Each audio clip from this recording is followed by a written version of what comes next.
दोन मुद्द्यावर आज मी बोलणार आहे. पहिला मुद्दा, मी CJPच्या प्रोटेस्टला का गेलो होतो, आणि दुसरा मुद्दा, CJPचं जो प्रोटेस्ट आहे ते खरंच अँटी नॅशनल आहे का. पहिला मुद्दा, मागच्या काही 4-5 महिन्यापासून मी सोशल इश्यूज, पॉलिटिक्स आणि कॉन्स्टिट्यूशन यावर व्हिडिओ बनवत आहे. अवेअरनेस करण्यासाठीचा प्रयत्न चालू आहे. तर तो ऑनलाईनचा जो प्रयत्न आहे तो खरंच ग्राउंड लेवलला काम करण्यासाठी काय गरजेचं आहे, कसं गरजेचं आहे, कसं काम व्हायला पाहिजे ते बघण्यासाठी आणि खरं तर स्वतःला टेस्ट करण्यासाठी मी CJP प्रोटेस्टला गेलो होतो.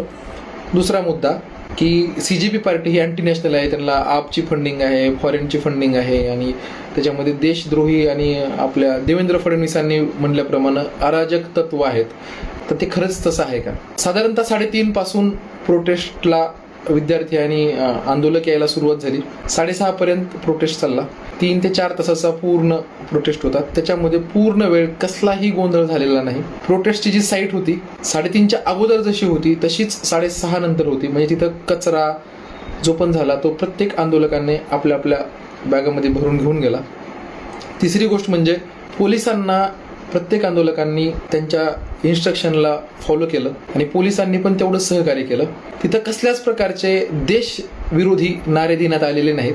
धर्मेंद्र प्रधानचा राजीनामा, शिक्षण व्यवस्था कशी असली पाहिजे आणि MPSCच्या विद्यार्थ्यांना रिलीफ कसा भेटेल, ह्या अशा प्रकारच्या मुद्द्याभोवतीच त्यांची चर्चा आणि घोषणा होत्या.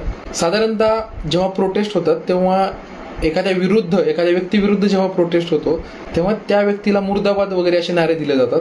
पण धर्मेंद्र प्रधानबद्दल असं एक पण वाक्य त्या पूर्ण 3 ते 4 तासाच्या प्रोटेस्टमध्ये ऐकायला भेटलं नाही. अशी एकही घोषणा नव्हती जी देशविरोधी होती किंवा एखाद्या व्यक्तीच्या मानहानी करेल असं एक सुद्धा घोषणा नव्हती. आणि विशेष म्हणजे जेव्हा प्रोटेस्ट संपला तेव्हा त्याची सांगता ही राष्ट्रगीताने झाली. जर असे शांतीपूर्ण प्रोटेस्ट जर देशविरोधी असतील तर मग देशासाठी किंवा हक्कांसाठी लढण्याचा जो संघर्ष असतो तो असतो कसा, याचा प्रत्येकाने विचार करायला हवा.